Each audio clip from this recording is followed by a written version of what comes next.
Welcome, ladies and gentlemen, to this study marathon on this fine Monday afternoon. You know, I was talking to a friend of mine called Clanty. Are we friends? I guess we're friends. You could say that. We're certainly professional acquaintances at the very least. And we were talking the other day about his sort of transition from poker player to content creator. He's building his own brand at the moment. He's probably doing some coaching. I'm not really sure, but he was saying, there's less time, Pete, for me to play poker. He's talking about how whenever he plays poker, he has to study as well. He's like, if I'm going to play, I've got to study and I've got to find time for that. And it was subtle and it was very ingrained and unintentional on his part, but it really portrayed the sort of deep rooted association, the inseparability of studying and playing in his mind as a professional mental athlete, aka poker player. And I thought, wow, that's really impressive, the fact that he's ingrained that from such an early point. And if you were to ask me, Pete, what happens when your students don't make progress? There's umpteen reasons for this, right? There's lots of different possible explanations. But one of the major ones is that study just stops happening because they don't really know how to do it. So I thought today, you and us, we could all spend some time together as the Carrot Corner family or clan, and we could actually just go into a solver and look at how you study kind of efficiently, but also hanging out and in a laid back way, because yeah, it's just it's a chilled study stream with no delay. There is no delay. Chirpy Hop asks if there's a delay. There is not. So yeah, just talking to Clanty in that way and just sort of figuring out that he sees these things as like intertwined, that whenever he's going to play, he's going to study. Not that it's going to be an equal measure 50-50, but it's going to be in something like, I don't know, for me, if you ask me, I'd recommend like a 60-40 play to study ratio for players who are developing but profitable. And if you're not actually profitable yet, I would recommend something more like 50-50. You do have to play a lot. You have to get a lot of reps in, right? And make sure you don't have a big gap between study and play, between what you can do on the tables and what you understand off the tables. That's a killer as well. But what you don't want to do is fall into that habit of just playing all the time and hoping that good things happen to you, just hoping that you beat whatever stake you're currently grinding, and being dismayed when you don't, even though the last time you studied was like 3 weeks ago, last month or something like that. Big blind is a position I lose most money from. Well, that is normal, Cydrus. We're all meant to lose more money from the big blind than anywhere else, because if you think about it, you've got to put in the big blind with 9-3 offsuit, and you don't ever do that anywhere else. And that's a very bad thing to do, to put in a big blind with 9-3 offsuit. Why do you guys keep doing that? Why do you keep posting that thing with 9-3 offsuit? It's terrible. It's losing. But you kind of have to because of the rules. Look, my son made me this card today and it's shit. Look how bad it is. It's always shit when kids make your card though, right? They're never that talented at 15 months old. Do you know what's even worse is that, don't get me wrong, by the way, this brought a tear to my eye. I love having this card, but I think it's a bit funny. My wife was helping him make it in his kids play group this morning that she takes him to on a Monday, and I'm just imagining her with like using her fingers to like use his fingers as like this crane, like this device to draw on the card. And you would think with an adult controlling the crane, even if it's some sort of second order crane using a kid's hand, that there would still be a bit more artistic vision and aesthetically pleasing product at the end of it. We wouldn't put this on our website. We wouldn't have this on our products page or on our homepage as part of our pitch. We have the silver carrot and the golden carrot designed, slightly nicer than this, I think. But it's an interesting card. It's flowers and like cucumbers, I think, and wiggly lines, and I don't know. Actually, maybe that's a person. Is that like someone in a pink hat? Is that actually a person instead of flowers? I don't know, but it's quite cute. It says love you. Daddy, love you, love Ruben. Very nice. Yeah, so happy to have it, but kind of funny kids cards, kind of funny phenomenon. Never really encountered this before I became a parent. What did you eat for breakfast, says Max Radio? Well, that's an interesting question, and you can make certain assumptions about that in the same way that I can make certain assumptions about your poker game, even though I don't know anything about you. And this is because of implied knowledge, not implied odds, implied knowledge. So I know that you didn't eat a snake today for your breakfast. Do I know that? Okay, know is a strong word, but I'm extremely confident you didn't eat a snake for breakfast. And I'm also extremely confident that you don't open 8-4 off in the hijack. And it's a similar level of confidence, actually, to those two things. Similar level, if I know that you're a reg. So when I say to a student, do you think 8-4 offsuit is in this guy's opening range? And the student says, I don't know. I say, well, do you think I ate a snake for breakfast this morning? And they say no. And I'm like, well, how dare you assume that? You don't know anything about me. How are you to say I don't eat snakes for breakfast? You getting this, guys? You with me here? So, interesting question, Max Radio. The answer is that I didn't eat breakfast. I usually don't eat breakfast. I like to run in the mornings. I like to fast until about 11:30. Then I eat an early lunch. For lunch, I had a ribeye steak, some broccoli, some kale, and a little bit of rice and a few cloves of garlic. It was good. I know that it's likely you ate beans on toast since you're from the UK. You're right to assume that most people from my country are disgusting slobs that eat that kind of thing for breakfast, but I am the carrot man. Silver carrot, golden carrot pass. Okay, let that be a lesson to you. So we're going to look at blind versus in position today, and we're going to look at pre-flop and take it all the way through the flop, the turn, the river, all of these streets. Say hello in the chat, ask me questions if you have any, happy to answer them. If there's a certain board you guys want to see, we are on no delay. You can request the board. We're going to look at it. We'll be full of the analogies and metaphors today as well. If you guys want to make me any cards to say that you appreciate me, this is the kind of thing I dig, okay? Right. Cut off or button. Should we go button or should we go cut off, guys? Where do you want to start? Should we go under the gun now? Let's not waste our time with under the gun. They don't open that many hands. It would be foolish to start with under the gun. Am I right?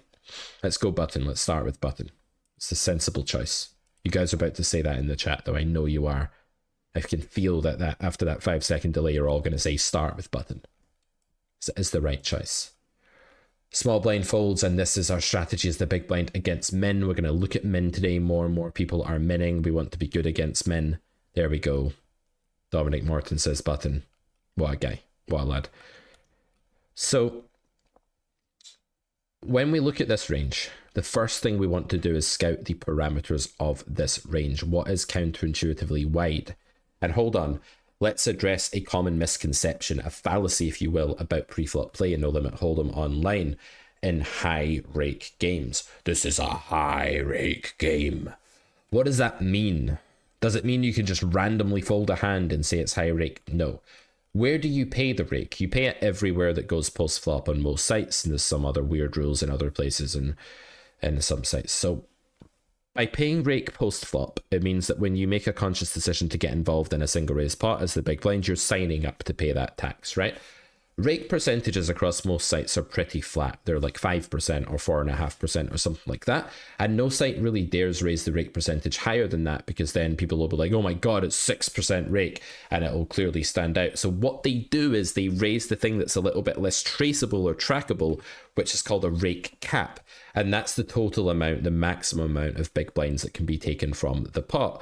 And they express that in dollars, so again, it's harder to understand it in a meaningful metric, but that tends to be what's bad in a high rake game. So it tends to be when you play 4-bet pots and 3-bet pots and things like that, and you reach that ceiling that's higher than it ought to be or something, that you actually start to encounter like a heavy tax. If you're just paying like 5% in a small pot, it's going to be kind of similar everywhere. It's going to be similar in a high rate game and a low rate game, because generally it's the rate cap that's worse as you move down stakes or as you move from site to site, not the rake percentage. So it's a fallacy that you can't get involved with something like 7-3 suited against the min open here on like GG or some other site. It's a fallacy, right? Like you can get involved with hands like that if you want to, and they are slightly winning because you're getting great pot odds and they're pretty live. So it's worthwhile scouting this perimeter and just realizing like, what do you need to be calling that you're currently not against min? And for me, it's going to be like this sort of thing here. I just sort of don't appreciate enough the EV of 8-6 off here. It's a 0 EV hand you can call or you cannot. Rate cap is like composite interest. I don't know what composite interest is, but I'll take your word for it. All right. So then we want to look at the surprising parts of this. So when I'm dealt one of these hands next time, like 9-3 suited, 10 deuce suited, 10-3 suited, 7-3 suited, 6 deuce suited, I need to realize that these are pure calls. Let's look at the 3-bets now. The 3-bet bluffs are the next thing, and there are some standards as to what we need to 3-bet bluff. We don't actually mix 3-bet with the absolute bottom of our calling range or our call fold threshold against the 2x open. And the reason for that is that there's some slight standard as to how good a hand needs to be for you to play it in a 3-bet pot out of position without starting to lose EV at a higher rate. And if you did go ahead and 3-bet 7-3 suited, you can see that it's the same EV as actually folding. It's not like a terrible thing to do, but it's not as good as calling. Whereas when your hand gets a bit better and it's 9-6 or 10-6 or Jack-5 or Jack-4, you're beginning to block more of the continues, unblock more of the folds, block more of the 4-bet bluffs as you have the higher cards, right? You're going to then have equal 3-bet and call EV, and the only thing you can do that's a mistake is a fold. And if you do fold Jack-4 suited to a min open, you lose a fifth of a big blind. That's to say, by defending, you get back 80% of that big blind. Sorry, you get back 20% of that big blind that you posted. You only lose 80% of it, and that's a huge deal, right? Your numbers are going to be very red in the big blind if you're looking at PT4 or something, because it's tracking your overall loss. It's not tracking how plus EV something is to defend relative to fold. Right, so it's the one spot on the table where it's not quite a zero-sum game anymore from point of view of overall money invested on that street, because you've invested money involuntarily pre-flop. That's not the case on other streets. 9.7% 3-bet seems low. Yeah, I guess this sim it's afraid of rate cap, right? Like both players are partaking in a GTO here, an equilibrium strategy where neither one wants to play a 3-bet pot all that often, because that is where the rake stings you, as I said, right? I think that's what's going on there. So the bluffs are basically going to be big card, low card, and you want to mix these in at some frequency. It's not really important what frequency, but something low. Ace-X, King-X, Queen-X, if you think people are over-folding. Mass database reg or something like that might overfold against your big blind 3-bet, because big blind 3-bets are under bluff, because people miss these combos all the time. Then you draw the line at big card, low card when your side card is a 10. If you're blind versus blind, by the way, side card 10 is absolutely fine. Like big card 10 is fine to go ahead and 3-bet bluff, but out of position, more standard supply.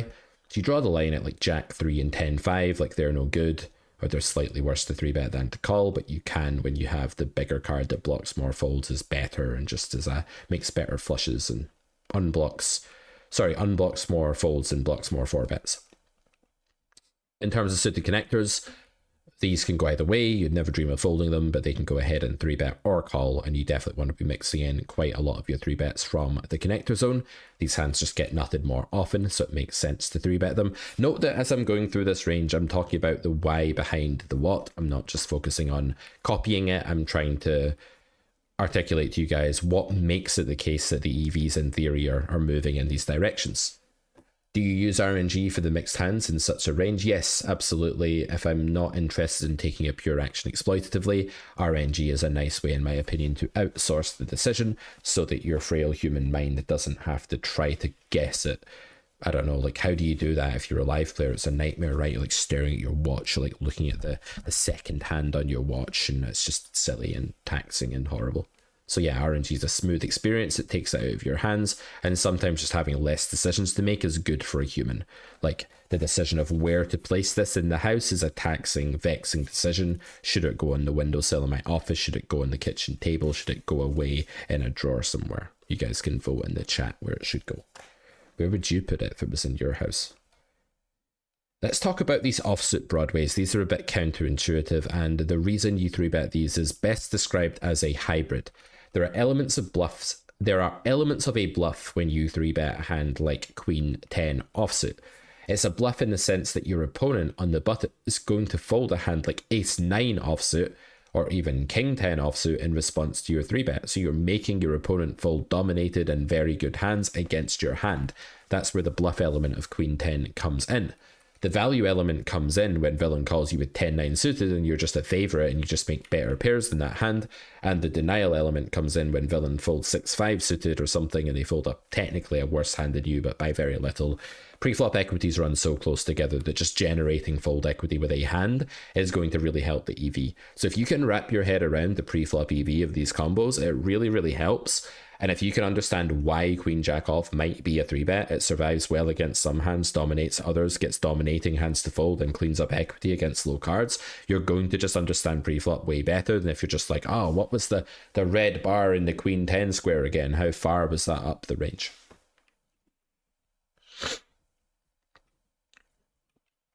Do you need to learn the exact frequency?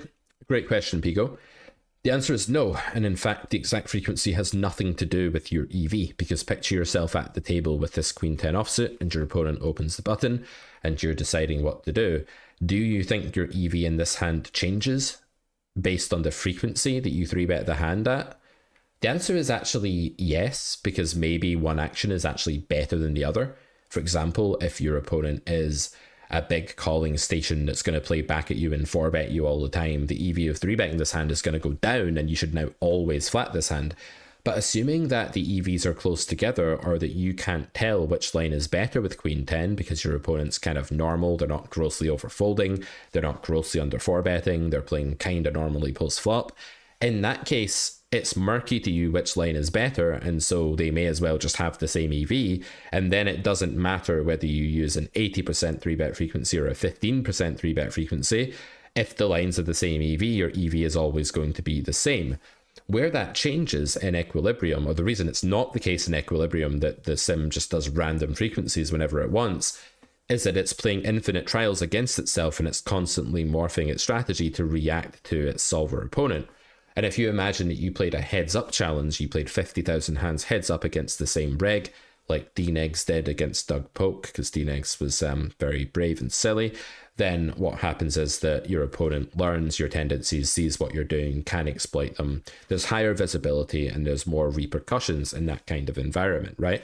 But if you play something like 10NL fast fold in a pool of 400 people or 900 people or whatever it is, you don't really see the same people often enough for them to ever know what you're doing. And you could run a really high 3-bet frequency with Queen 10 and a much lower than normal 3-bet frequency with King 5 suited, and you could morph your range into having the Queen and the 10 way more than the King and the 5, and there wouldn't be a repercussion because no one would know you were doing that. Your overall 3-bet stat would remain the same, right?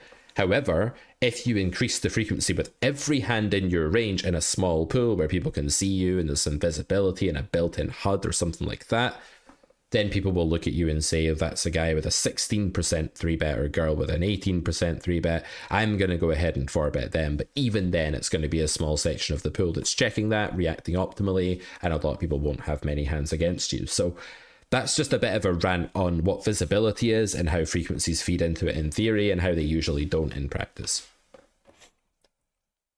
Max says, let's say we're playing regular tables instead of a fast fold format. We notice that a player is opening 75% of their range on button.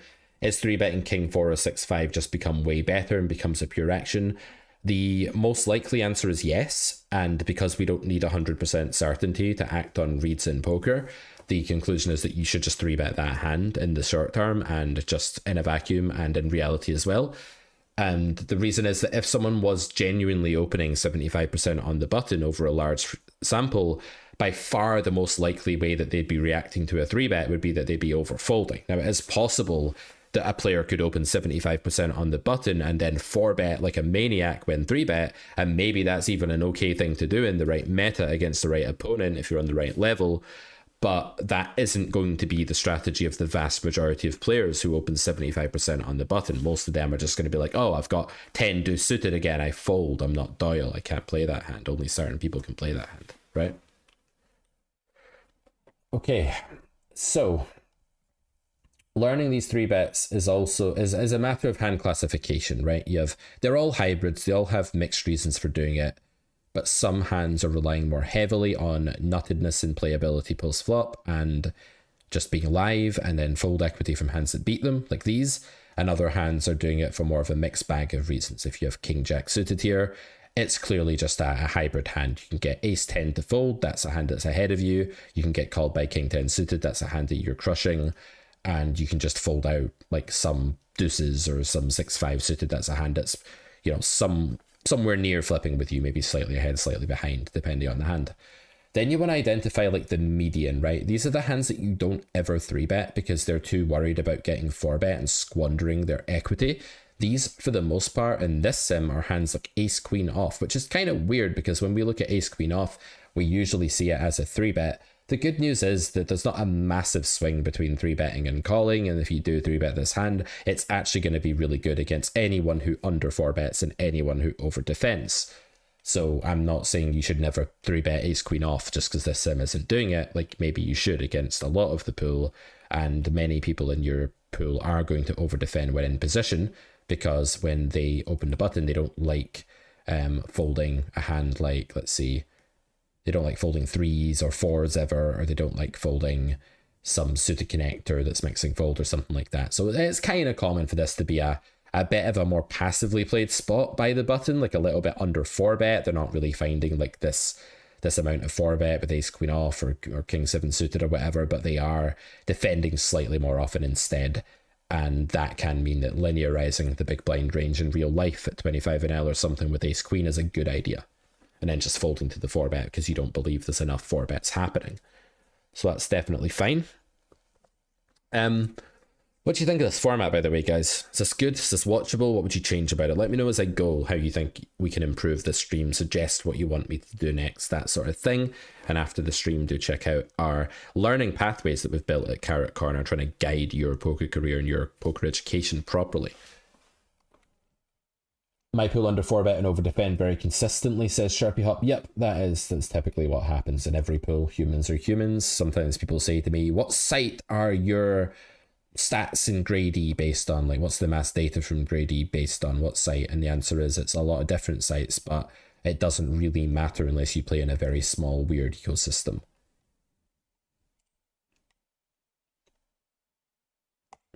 If you play on a site with 100% rake back, you can just simulate no rake in a solver. That's very easily done. I've heard there are sites that do that. I think there's one actually called Barbarian Poker. You can check it out. That's doing that. Or is it Lizard Poker? It's definitely one of those two things it's called. I don't quite remember. You guys tell me. It's also natural to call in position to 3-bets rather than 4-betting. Yeah, absolutely. Yeah, it's a more natural thing to do. And I think naturalness is a really important concept in poker. Really important. All right, next up we have the pure calling band that I'm talking about. So these are hands that don't want to squander EV by 3-betting. If you look at King 10, there's a slight EV loss there. King 9, bit of a bigger EV loss. I think Ace 9 is usually the hand, or Ace 10 or something. Ace 8, the hand that loses the most. Honestly, no hand loses that much by 3-betting that's in this belt. And if your opponent's under 4-betting, then again, 3-betting hands like King 10 or Ace Jack or Ace Queen off is going to be okay. Ace Jack off loses 7% of a big blind in this rake structure in this sim by 3-betting instead of calling. So the sim is very polarized for sure. It tries not to get into a world where it has to make a break-even call or break-even fold against the 4-bet with a hand that was playing really well against the opening range. There's a trade-off, right? Whenever you 3-bet big cards, you're risking getting 4-bet, and that is the nightmare situation for King Queen off, right? Is that it gets 4-bet, it has to fold to the 4-bet, but it was a really winning call if you just called, and that's the trade-off. The more your opponent's like a warrior reg that's going to 4-bet you a lot, the less you ever want to 3-bet these hands, and the more they're passive, the more you want to 3-bet these hands. Flop top pair, do well, c-bet with a pair draw, play post flop. First time in the stream, and I'm really enjoying this format. Good to hear it, Pigo. Welcome to the show. We don't stream as much as we used to, or as much as we would like, and sometimes when I stream me playing, I really have to have the right level of energy to play and talk about it at a good level at the same time, and that's not always possible. Because I'm working pretty hard, and yeah, I'm a dad, and I get up early sometimes, and it's just tiring, man. Coffee only takes you so far, am I right? I ran 16k on Saturday, and I'm still just not recovered from it. I'm just like, oh man, it's hard to recover from that. I thought it was going to be like 2 days, but I think it's going to be like a 3-day recovery at least. I normally just run 10 max, so it was a bit of a stretch. Anyway, should you stop 3-betting the weakest hands if we know villain is even slightly underfolding? If they're slightly underfolding, the good news is that it's not going to be a huge deal if it's only slight. Future luck on Twitch, and the thing is that they can overfold post flop as well, right? So if they're over defending in the form of calling, but they're folding to a lot of c-bets like 2010 style, then you can still just 3-bet for like value bluff reasons, like you're just building it up to take it down too often post flop, right? You can do that. But if they are the variety of player who's going to be sticky throughout the game tree, that's when you really need to linearize, because you might be getting less fold equity post flop as well. And if you're getting less fold equity on the flop, let's say, than you should be, it means the EV of your low equity 3-bets pre-flop goes down because you're not getting enough EV back later on in that part of the game tree. Okay, so this polarized range, we have talked about to summarize. Hands at the bottom that are way more playable than you would think. Hands that are 3-bet bluffs, hands that are defense but not good enough to be 3-bet bluffs. So it basically goes pure folds, mixed call folds, pure calls that are bad hands, but just a bit better to call than fold. And then you have your mixed 3-bet and calls, which are your 3-bet bluffs like Jack 5 suited or 6-4 suited or 6-5 suited or whatever. And then you have your calling median hands like 8s or 6s or something that aren't really 3-betting, they're just calling. And then you have your mixed value-y hands like King Queen off or something, or King Jack suited, King Queen suited. And then you have your pure value 3-bets like Ace Queen suited, Ace King off, Jacks plus, let's say. It's really avoiding playing 3-bet pots a lot here in this rate structure. In particular, it's a Russian cash rate structure, by the way. Okay, any questions before we go to post flop and look at some flops? And what flop do you guys want to look at? Give me a flop texture. Your wish is my command. I will put it on the screen.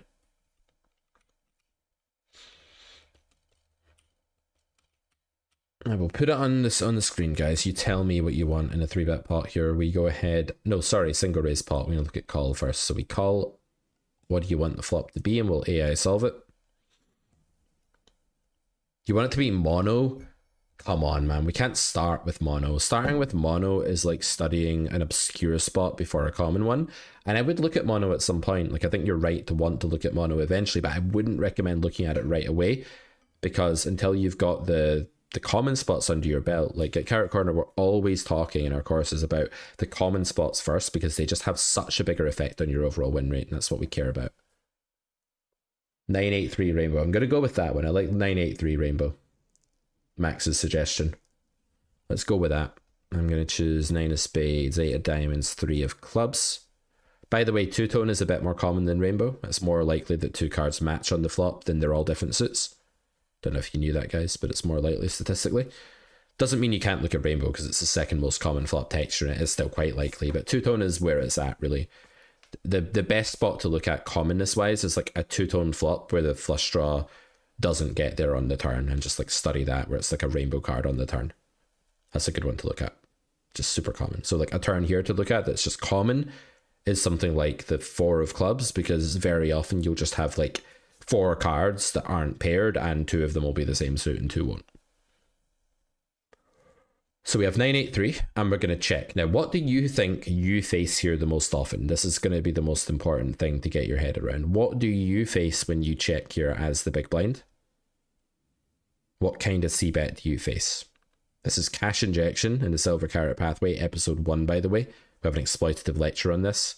You want to do cash injection. If you're working your way through Silver Carrot or even Golden Carrot, do cash injection in between grade 1 and True EV in terms of courses.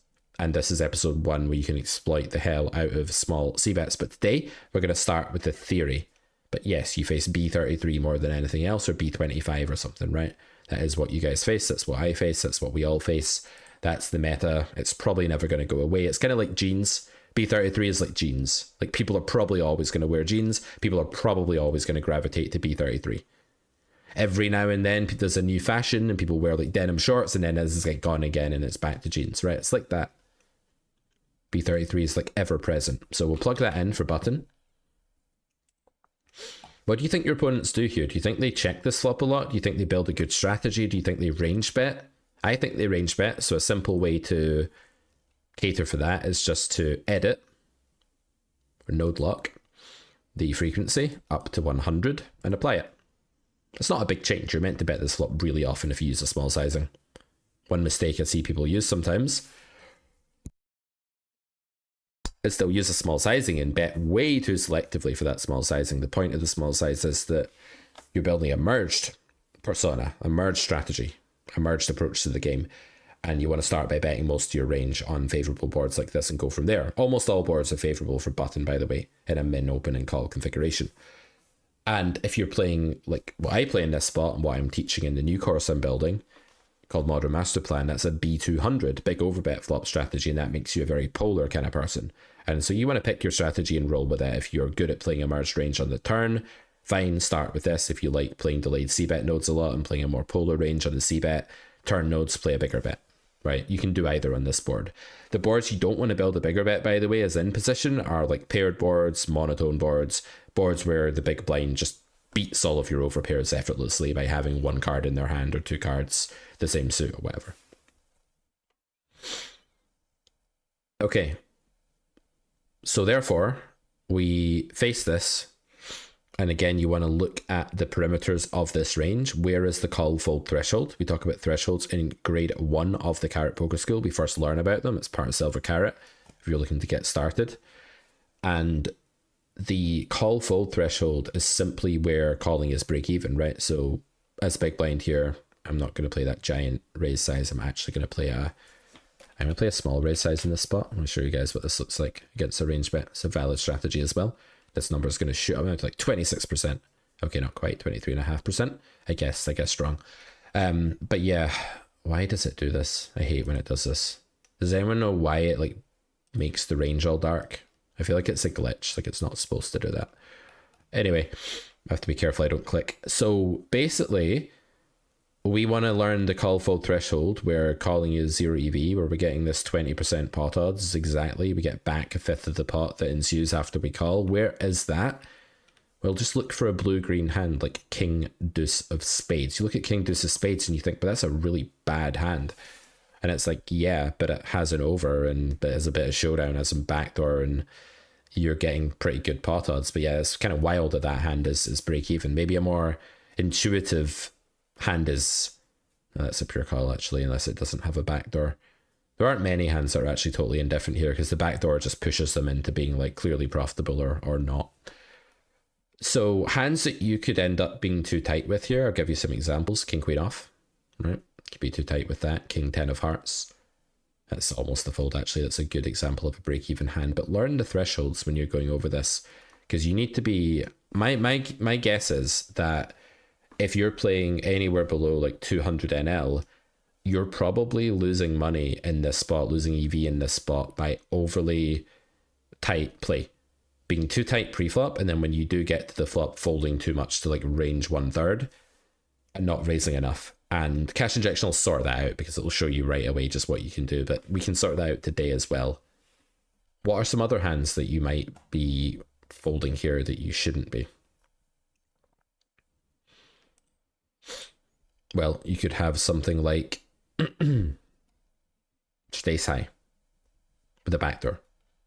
Ace 5 of clubs, and it should never be a fold because you've got way too much going on, but people do fold it. I look at students' databases, I put in a filter which is like folded to flop c-bet size equals 1/3 to 1/4, and you would not believe the hands that are in there sometimes. Like you'll be looking at like ace 6 of diamonds folding, people throwing away 1/3 of a big blinded EV on the flop there by folding that hand, you know? There's a lot of that going on. Okay, the breakdown tab is a good tool for looking at call thresholds too. Nice idea. So this puts things into hand classes, right? Like in terms of equity down here, which is a bit weird because you might think, well, a hand with 25 to 50% equity is folding sometimes when we only need 20% to continue, and that's because equity isn't realizable yet, right? Just understand that. This is also very arbitrary, like trash hands, weak hands. I mean, that's like, if you can make sense of that in game, like you're doing something better than I am. This is a bit more useful, like ace high, king high, no made hand, but then again, there's like straight draws and stuff. Like, I don't know, I don't find this personally as intuitive as just looking at a range, to be honest. I find this more intuitive because I can see what the actual combo is. If you said to me, like, what does ace high do on 983 against a small c-bet? My answer is going to be, it depends. Does it have a backdoor? How big is the showdown value of the hand? You know, what's the side card? There's just too many factors. Laker fan, welcome to the stream. Laker fan says, I am running like shit. I'm sorry to hear that. It does happen to everyone at some point in their career. I keep getting rivered. That is one of the more painful ways to lose for some people. The fish just jammed kings preflop, 250 BBs, and I had aces, and he rivers it to outer. Yeah, but if it was the other way around, you'd probably have been stacked as well, right? With kings against aces. Maybe not for 250 big blinds. So these things, they're par for the course when you play poker, and they're always going to happen to you, and you're never going to be able to go through extensive periods where this stuff doesn't happen. Sometimes it happens more than others, and there are some people who don't encounter that as much in 2026 as someone else, and it feels unfair, but ultimately in the long run it does even out. And what I would say to you is try and love something else about the game. Like, try and be infatuated with poker in a way where the results are just boring and tedious to you. Like, you want to get to a point where the game is just so cool and so fascinating that win or lose, you just want to analyze the hand. And then something like getting aces in against kings and a 2-outer coming on the river, it will feel tedious and boring. And why are you playing poker? You know, like, what are you in this game for? Are you just trying to win? Are you trying to make money? Are you trying to move up through the stakes? What have you done to study? Why do you think you deserve to beat the stake you're playing? Just questions to ask yourself. You know, I don't want to give you a hard time, or anyone a hard time, but ask those questions. Because if the answer is like, you've not really worked that hard on your game, you've not really invested much in your poker education or studied that much, sure, you might be running bad, but why do you think you even deserve to beat the stake you're playing? Like, what is it that makes you think you could do that? People come to me for coaching and it's like, what have you done to work on their game? And some of them have done nothing, but they feel like they should win. It's like, why? Maybe they play live and they're used to winning live, right? But online is a different beast. If you can beat 1-2 live or 1-3 live, it doesn't mean you can survive at 10-0 online. Anyway, I'm rambling, but I hope that helps. I might take a little break for now. That's always a good thing to do, because if the way your brain is working is kind of like a cloudy storm and you're just wanting things to happen and liking things happening or hating something else happening, when you're reactive like that, you do need to step away. You need to come back with the right intention in mind. The next time you sit down at your poker desk, you don't want to be like rocking up, firing up a table and hoping that you win and feeling like you deserve to, or that you're due to win. You want to be sitting down and being like, man, this game is really cool and I love it, and let me study before I play, like we're doing now. Hey Ambrook, thank you for joining us, and thanks for finding us. We have a website called carrotcorner.com if you want to check out everything we've ever done. We are an established poker trading company. I don't stream as often as I would like though. How do you play hands like Queen 9, says Max, when you raise here? I know it's a solver approved strategy, but I can never make myself raise weak top paired. You just check most turns. So this comes down to the skill of hand evaluation and being able to track the equity of a hand, like we talk about in grade 1 lecture 2 of the Carrot Poker School and grade 2 lecture 2, and figuring out at what point your hand shifts from a value hand that's interesting in pot building to a hand that's just checking for mediocrity and trying to get to showdown and is too depolarized to bet, right? And with Queen 9 here, the answer is firstly that it's very turn card dependent. So if the turn is a deuce, Queen 9 is still going to be pretty good on this node, right? Let's say you use the small c-bet with the small raise. And by the way, I think this is a great thing to do. People will not 3-bet the flop enough either, by the way. There's going to be some flop 3-betting going on here, quite a lot of it, in fact, and they're not going to do it. So if they call you and the turn is a deuce, Queen 9 is still going to be worth a value bet. It depends what sizing the AI goes for here. If it goes for pot, it's going to be a bit thin, but it still can. But what I'd recommend you do is pick a toolkit. So you need to plan ahead, like not what you're going to do with every hand at every spot, because that's impossible, but what is your sizing going to be on this node where you've raised flop and been called and then you go to the turn. Personally, when it's a brick turn, the easiest thing for you to do is use like a pot sizing or an overbet like the solver's doing here and just build it around really good top pair plus. And the only reason you can even do that, by the way, is that you're against button on a wide range spot, and button's got here very, very wide. If this was under the gun against big blind, you can't do that because their range is too overpair intensive already, right? They just have less bad combos. You have less ace queen high calling your flop raise for pot odds, and because it's quite far up. So if you're going to play slight overbet, I play B125 or something like that in this spot, personally. And if you're going to play that, you do just check your depolarized hands. It's not difficult. It might be opaque to you because you've not studied it. It might not be automatic, right? But when you think about it, it's not difficult to just be like, okay, if I raise top pair on the flop and then I'm playing a big overbet or check strategy on a non-flush completing, non-straight completing card, then I'm going to check the turn, right, with Queen 9 because it's too thin now. If you have ace 9, it's not too thin. It's just about learning that threshold again, right? And it's a bluffing threshold too, by the way. When you raise the flop and then you get to play the turn, you're going to be up against it a bit, right? You're out of position. Your opponent's just bet called. They've just filtered. You can't just bet with nothing here. So if you raise the flop with like an absolute speculative bluff that you were hoping would turn into something, and it didn't, let's say you raised with like Queen 7 of diamonds, it's a big mistake to bet the turn now. It's a huge punt because you're out of position running a fold equity deficit. That means your in-position opponent's defending more than that mathematical break-even point. That's what in-position players do when they don't have a disadvantage, right? So if you just continue with queen 7 of diamonds here, you're supposed to be losing a lot of money by doing that. So planning ahead, some people get like a stage fright where they're like, I don't know what I'm doing with queen 9. But if they actually played queen 9 and got to this turn, they probably would know what they were doing, because they'd be like, oh, my hand's like okay, I'll just check. See, if your hand's okay to good, you're never going to go wrong by checking. Okay, you might not understand the full crafted out strategy, but you're not going to go wrong by checking an okay to good hand ever. That's kind of a universal truth in this game, right?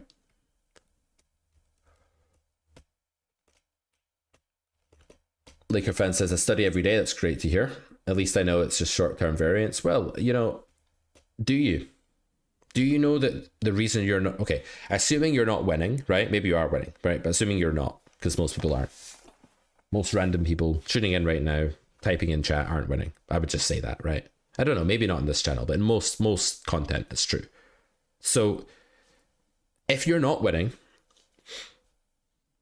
that isn't necessarily because of the bad beats that have happened to you recently. That's your recency bias. It could be that when you run bad, you lose a lot, and when you run good, you win a lot, but you don't win enough when you run good, and you lose too much when you run bad, and that's a silent thing that eats away at your win rate, right? So it could be that by making lots of small mistakes that go under the radar, that's why you're not winning, but it feels more causally relevant when you run aces into kings and lose than it does when you just make these small mistakes that go under the radar.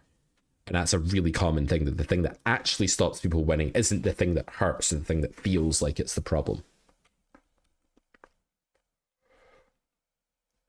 And that's the first step, is to be like, over X sample, I am not winning. That's a really cool thing to be able to admit as a poker player, to be able to be like, I am not winning over a decent sample, likely because of my own skill just not being enough yet to beat the break. And words like yet are very empowering, because it's like, I am not yet the version of myself that can beat the rake, but I am working towards it, right? And that's an okay place to be. There's nothing wrong with that.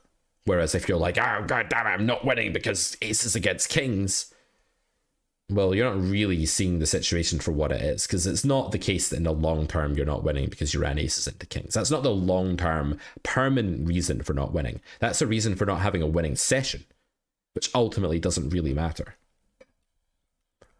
Okay, anyway, back to the flop then. So if you're playing this mergy anti-range bet strategy that I call it, this like raise often and raise small and raise a bit mergy semi-polar strategy, you're going to have to plan ahead for some turns. On a brick turn, you want to play a really big sizing. On a flush or straight completing turn, not possible to make a flush here, but in general, you want to play a smaller sizing, because you're going to have a lot of thinner value bets and a mergier value range and more range advantage.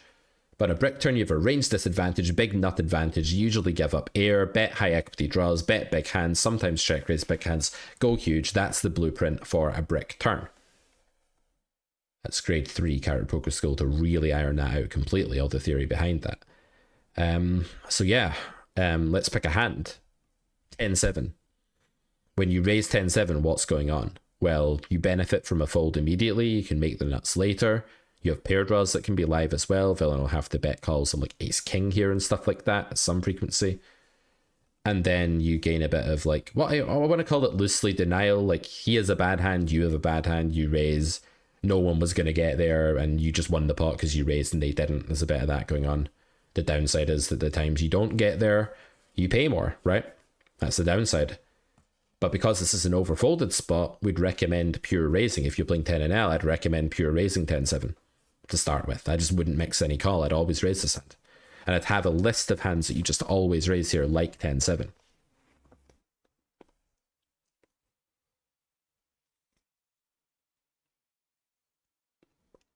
Capstyle says something really interesting here on Twitch. I'm going to read it out for those of you who are not on Twitch. She says, I watched so many videos, check solvers, etc. And now I have a feeling sometimes that I don't know anymore what's going on. Like here in defending big blind, call ace 5, you start doing in real game, and then in the end you just start paying everyone off. Yeah, well, pot odds are like that. You just have to invest money and then like fold or just like lose the pot. That is what's going on. When you win, you get back a lot more than you lose by completing in the big blind, right? Against the min open.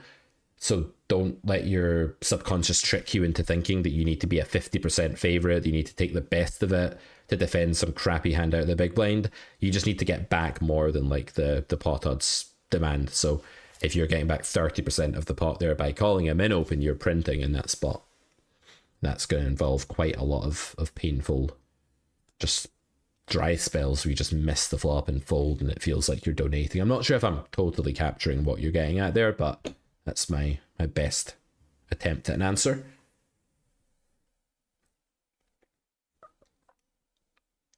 So thin value threshold draws. Draws, by the way, don't need to be immediate draws when you're raising. You'll see Queen 7 here is playing as a pure raise with a backdoor, and that's just because, again, it's kind of like the 6-5 suited of pre-flop, right? Where you don't have a whole lot of showdown going on. You benefit a ton from a fold, and you have way too much going on to fold yourself. You could call, but it's not as good as raising. These backdoor, one over card, flimsy, low showdown value hands like King 7, Queen 7, Queen 6. I call these juicy bluffs in Modern Master Plan. They're hands that are just like bluff through and through. They embody the whole concept of what it is to bluff on the flop. You've got a bit of something, not much showdown. You'd love it when they fold and you can make the nuts. That's a juicy bluff. There's a lot of that going on here. Okay. What do you guys want to look at now? What kind of situations? Do you want to look at further on in the game tree here? Do you want to look at facing some turn on this board before we switch to a different board? Let me know what you want. In a previous stream, you said if you were to play professionally, this is John's comment on YouTube, and put volume in, you would not play in GG pool. If you can't exactly say where, can you at least give some hints or direction? I would keep myself open to being able to play in multiple places. I would have roles in multiple places, and I would scour games. I would try and selectively choose where to play based on time of day, how pools were looking, what tables I could get, who was where. Like if I was really relying on like playing poker professionally to drive up my income, I'd be taking all these selection edges, right? I wouldn't just be like working on my game. I'd be working on being the pro, and I'd be working on selection. That would mean being very versatile, and it would not mean committing to just one game on one site on one stake or anything like that. Also, you can be stake sensitive too. You can say, I'm feeling really good today. I'm going to play that higher stake that I'm just breaking into, or today I'm feeling a bit ropey. I think I can beat the lower stake. I shouldn't play the higher stake today. It's okay to make those kind of decisions as well. Okay, so if we look at raise call then, as Max suggests here. And the turn is a 9, right? So someone on Twitch, Monkey May I suggest a 9 turn. So what do you think happens on a 9 turn, guys? What do you think is going to happen there? Well, Villain is betting the flop with basically range. Then we raise with a hand that is much more often a 9 than what they were betting with, right? Because we are raising a lot of top pair for that small sizing for value and denial. So we're going to have a lot of 9x there ourselves. It's not going to be a terrible turn card for us. However, it is going to be one where our Queen 7s don't pick up anything, and we're going to have that automatic give up region on the 9 of hearts turn, which means that overall our betting frequency on the turn's not going to be that high. In terms of our toolkit, that means the sizing we are building around, right? It's your value hands that determine that for you. We're going to want to use a big-ish sizing and just build it around mostly a 9 or better. That's one way of doing it, but Villain can have a 9 as well, so we might not go for an absolute overbet here. We don't have an absolute nut advantage, but our 9x is absolutely crushing their queens now. That's a good thing. So playing like a pot sizing and building it around trips plus or a bluff is one way to go here. The other way to go here is to allow yourself to bet some of your ace 8 and king 8 that you maybe raised on the flop as well and go smaller, but I don't think there's enough of that. Well, there's quite a lot of that stuff raising the flop actually. If we go back to flop for a minute, and you look at this, there's quite a bit of 8x raising in the merge strategy. So it could be that you want to play block on the turn as well, and you want to like include some of that. But if you're going single sizing, the easiest thing to do is build around like a B75 to pot here and just go trips plus. But that's how I'd make that decision. Let's see what the solver suggests. And this doesn't make it the only option, by the way. The AI's first choice of sizing isn't the only one that's at that EV. It's just at A sizing that it doesn't lose EV. It goes for pot, right? So it's going to build around the 9. This is what I would do too, personally. Sorry, it's gone all grey again. I'm just going to start that node again. So it's building around the 9. It's... God, it's horrible. GTO Wizard, can you guys, like, not have everything go all grey all the time? Because that... Is that possible? It's kind of annoying. I think it's something we need to fix. But yeah, basically you're building around that. Now, Button's going to play a small bet when check 2. They're going to play this mergy, like denying equity kind of game. They don't have that nut advantage as much. You're slow playing sometimes, but you're going to play the big better check. And that's what I would do on a brick turn. And a 9 to me is not a total brick, but it's in the same department where we have a nut advantage, but our draws and semi-draws are missing and they're going down in equity. Gonna have a lot of give ups here, right? Like we get here with Jack 6 suited, you're gonna be giving up. You get here with Queen 6 suited again, you're gonna be giving up. You get here with trips, you're usually gonna value bet. You're gonna bluff your high equity draws. It kind of plays itself. It's not that difficult a spot to play, I don't think, as long as you know what you're doing, right? Raise call and talk about the ideology behind the decision on what to do on river if draws like 10-7 miss. That's a very good question from Dominic Martin on YouTube. You're gonna have to give up a lot, right? So if the turn is a 9 and you B100 with 7-6, because that's like a decent way of playing 7-6 here, and button calls and it comes like a king, right? This is like a total brick for your range. You're not bluffing very often with a king on the turn. All your king 10 combos that raise the flop here aren't really turn bluffs, I don't think, although those 2 overcards like possible there. Let me just look. King 10 is a pure check, right? But King Jack can actually bet the turn. So you do have some pair draws that go for it again. It just needs to be slightly higher tier. But generally the King River is not going to be fantastic for you. You can see here your equity as big blind is 33.56%. Your EV is way less than the in position player's EV.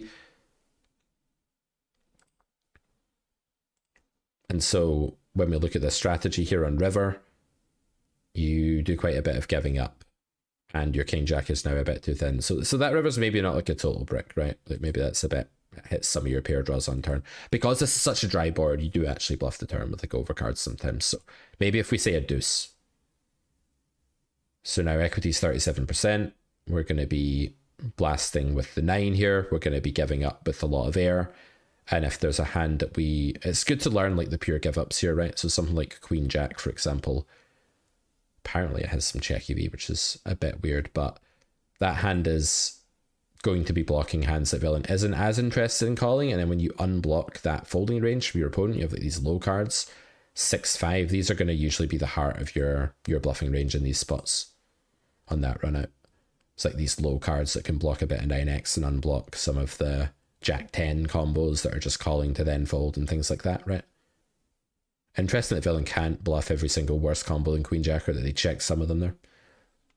But yeah, we're getting a bit far ahead here by going to river. But you can see that the lower cards that unblock the draws that miss are generally going to be more of the bluffing range than the higher cards that block those hands. That's a good general rule, I think.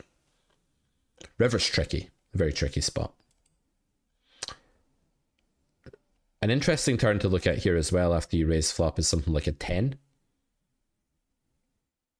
Because this is going to merge out your range, right? On the 10, you're going to hit a lot of like top pair now. And if you're, again, going for this big bet, you're probably checking a lot of the top pair that you just hit, like Jack 10. Interesting. Pico says, Pete, I'm playing poker for about a year and I moved up to NL25 recently. I study and watch videos, but I'm feeling stuck. I'm considering buying the silver carrot. How do you recommend to use it? So what you want to do, what we recommend at Carrot Corner, is blending theory study with hand review with play. These are like the 3 cornerstones to poker success, right? So if you're working through a silver carrot, what you'd be doing is you'd start with grade 1 Carrot Poker School, watch the first episode. It's over an hour long. You might want a few settings to do that, because you might want to take notes, go back, revise, do study it like it's a textbook, study the Carrot Poker School like it is something interactive. It is something interactive. You have homework exercises, exams, feedback videos, that kind of thing, but definitely treat it that way. Don't treat it like learn entertainment. That's the first thing. Secondly, don't stop playing while you study it. Another trap that we see at Carrot Corner is people pick up our material, realize they have a hell of a lot of watching to do because there's hundreds of videos in the Golden Carrot. There's a ton of videos in Silver Carrot as well. And they realize that they're going to have to just study to get through it all, and that's going to make them a winning poker player. But in real life, you have to play, review your hands. That's where you take accountability for what's going wrong at the tables, and it's where you bridge the gap between in-game and out-of-game. But here's the deal. Go through the material, and then when you play a session that week, mark any hand that fits the bill for that topic. So if you're going through grade 2 lecture 1 and you're looking at like the turn probe strategy, mark all the turn probe spots you get into, because that's what's relevant in your brain that week, right? That's how I would do it. Have 3 elements: watching theory, taking notes carefully, slowly, being interactive with it, playing poker, don't neglect that, that's very important, and then review and accountability. Peer discussion as well as the complete package. If you join a Discord, which you will, if you get either golden or silver carrot, you'll join our Discord, and then you can post in hand review channels, ask for help, meet poker friends. Sometimes people post things like, hey, I'm a 25 NL player, I'm studying this week, c-betting, can someone join me on a few calls, and we'll just become study buddies. I think that's a great thing, having a study buddy who is motivated, you can challenge, who can challenge you, keep each other accountable. That's definitely the way to complete the puzzle. Laker fan says, in my pool, players are either really tight knits or super loose playing every hand, but both player types are under bluffing post flop. Should I just be playing purely exploitative? Yeah, I mean, you should always be playing purely exploitative.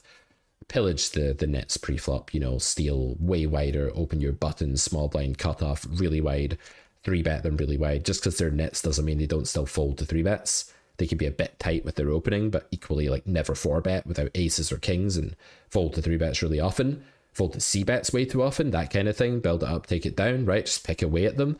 And then with the recreational players, just get yourself into gold mine situations. Just be in it to win it. Forget this nonsense about like don't call under the gun and they're a station and you have 3s on the button. You should call their open. You should. That's what you need to do. You need to give yourself that gold mine. You need to open the door to the gold mine to see if you're allowed in this time. Is there going to be a tray on the flop, you know? You got to do that. You can't simplify your own game and expect good things to happen. You have to navigate each spot as it comes at you, using your theory knowledge, but applying it in that specific situation against that player type. That's what it's all about. If I try using Wizard in a different browser, it won't give me the grayed out artifact. Yeah, maybe bums with Whiskey Nash. That's not a bad idea. I could try that. Just replying to someone on Twitch there. But yeah, definitely super exploitable, Laker fan. If you're guilty of playing too, like, caring about your own game and your own habits, and you're not versatile enough, that could be a problem, right? That can make the aces versus kings feel worse when it happens, because you're not winning enough in the interim.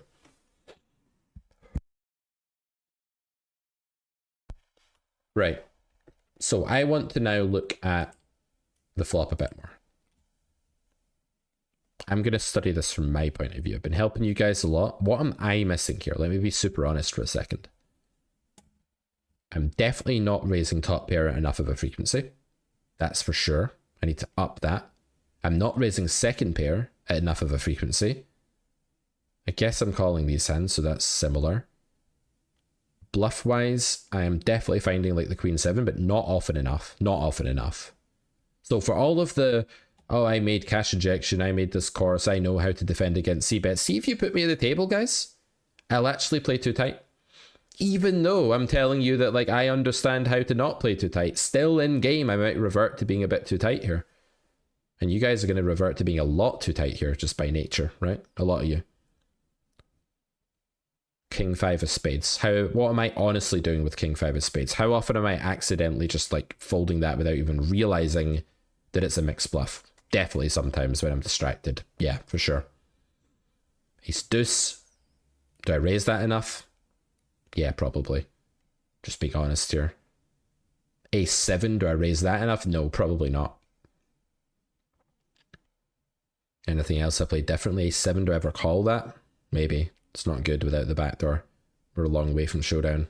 Realizability sucks. Note how King Jack or King Queen is a way higher EV hand to call than Ace 7.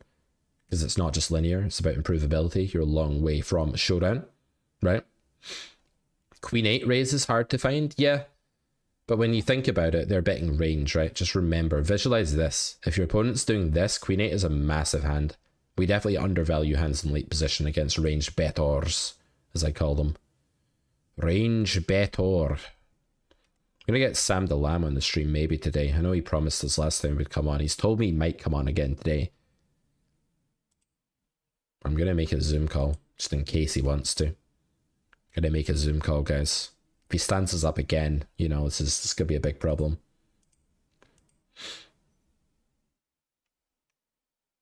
Big problem. I will have to make a coffee soon as well. Hope you guys are enjoying this show though. Okay, different board. Let's say we are on the classic King 9 Deuce 2-tone now. Keep the questions coming, guys. Lefras says, hey Pete, I don't play online. I play PLO 5 and 6, but I still watch a lot of your videos because you're very entertaining. Just thought I'd say keep up. Thank you so much. Appreciate that. Thank you so much. That means almost as much to me as this card that my son gave me this morning. Almost as much. I keep showing it off. It's, you know, it's just, there's cucumbers on the card, man. It's the wrong vegetable. But Sam says 10 mins, bro. 10 mins. He can do 30 mins, mate, he says. He says, I can do 30 mins M8. Yeah? Question mark. That's what he's saying to me right now on WhatsApp. Do you guys know Sam Delam? You guys know him? Yeah? I'm not reading out his fourth message.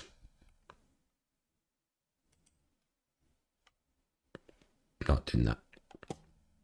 He's trying to get me to read it out so he can see that I'm reading out his messages. I'm not doing it.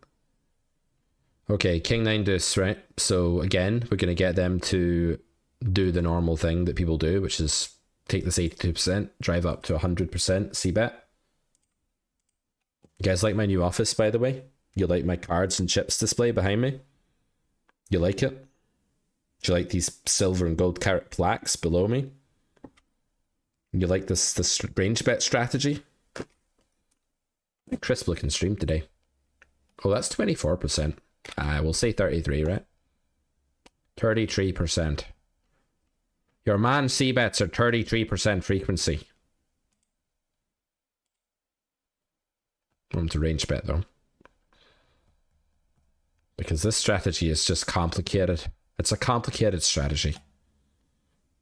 It's too complicated. Node lock. 100% at 33% pot. Okay. What are you guys doing with the Queen 8 of spades, guys? What are you doing with that? The Queen 8 of spades. I reckon that's like three-way mixed territory. I bet it's like raise fold kind of thing. Let's see. Yeah, raise fold kind of thing. Oh no, call fold. It doesn't raise. Boo. Doesn't raise. Too bad.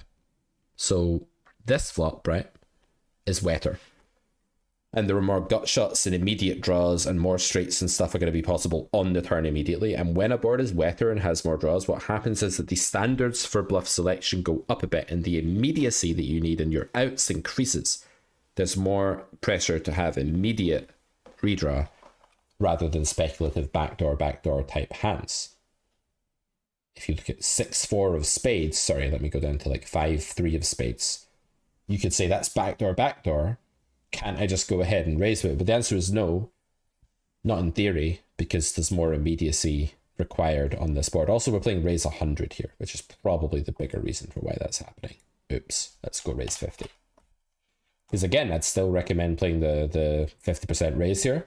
Punish the range bet or get the raising as often as possible. And basically learn how to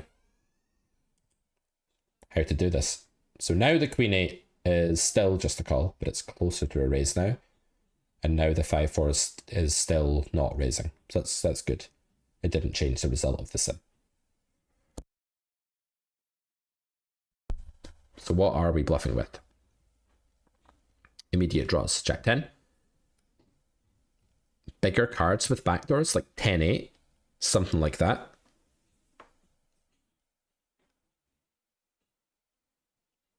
And loads of top pair, which is not a bluff, but this is the merging component of this strategy, right?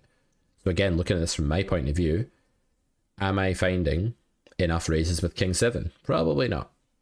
Doing it sometimes, probably not doing it enough. My son's rattling the gate that leads into this room from the living room. He's up from his nap and he's like, Dada, rattling the gate. Ace 10 with Ace of Hearts. Yep, or 10 of Hearts. These ones are a bit tricky to find. 10-7 off with the 7 of Hearts, guys. Look at that hand. Three-way mix, 10 of Hearts, 7 of Diamonds. All options exactly the same. Is this study relevant to MTT players? Absolutely, yeah. You face a lot of small range C-bets and MTTs as well, and the raising is similar. One thing I would say in MTTs is you face like 3-bet jam on the flop sometimes at certain SBRs, so like reopening with some hand like, I don't know, Ace 7 of Spades might be a bad idea. You're going to get like 3-bet more often, not be able to realize the equity maybe. That's something I've noticed about MTTs. I'm not an expert though.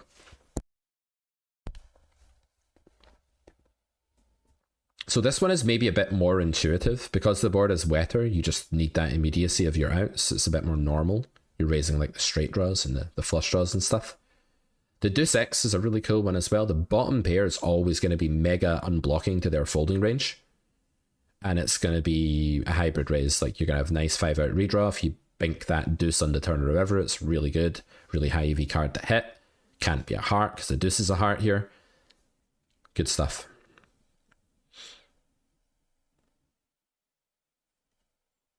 Okay.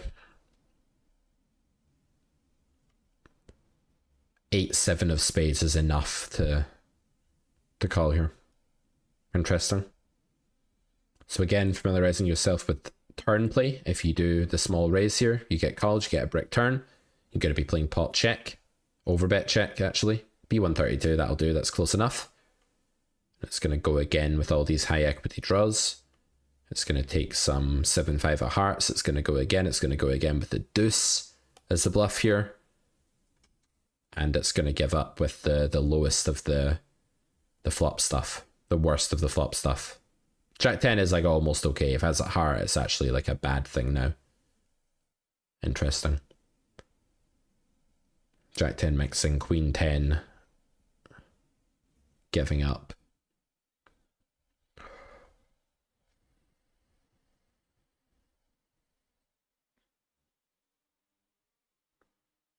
Yeah, there's some stuff here I don't fully understand, like some blocker stuff that's a little bit nuanced, but for the most part it's quite clear. The newly turned 5 being a bluff, like these very low pairs being a bluff on a wetter board where they don't have that much showdown. Like if you raise the flop, like earlier on today I played a hand where I bet the flop 1 big blind on like 9-9x, and my opponent raised with bottom pair. It was like 9-9-5 and they raised with a 5. I'll just show you the spot, right? It's really quite linked to this, but a bit different. I made a short out of it earlier. 9-9-5, it's not out yet. It was something like this. And I went for 1 big blind, which is what I do in this spot, button versus big blind. So I just dial this down to the minimum allowed. And I bet range for this, right? That's a strategy I play on a paired board. It's very different to the big polar strategy that I play on an unpaired low board.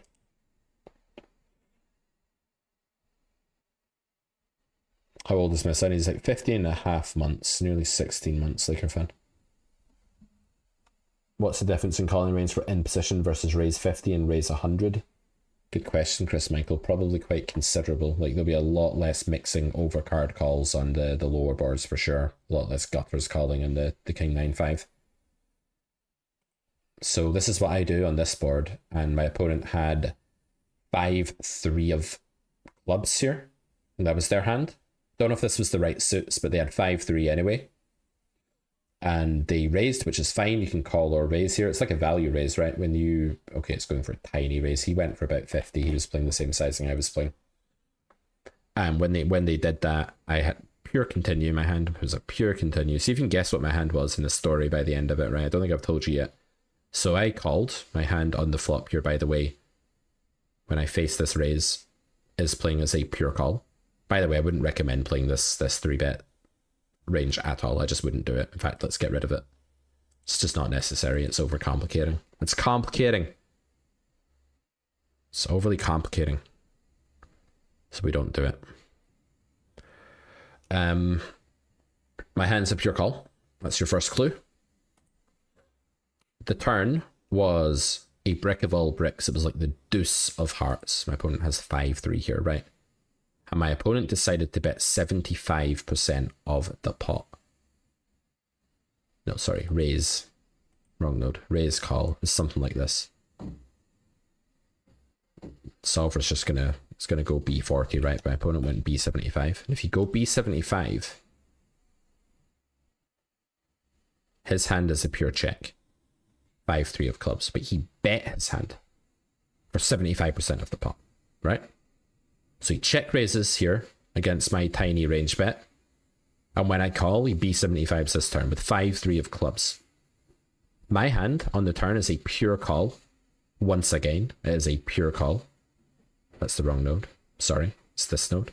My hand is a pure call. I'm not playing any raises. So you can see now my hand is not ace king. You can see now my hand is not ace 10. It's a pure call. And I made that defend. And then the river was something.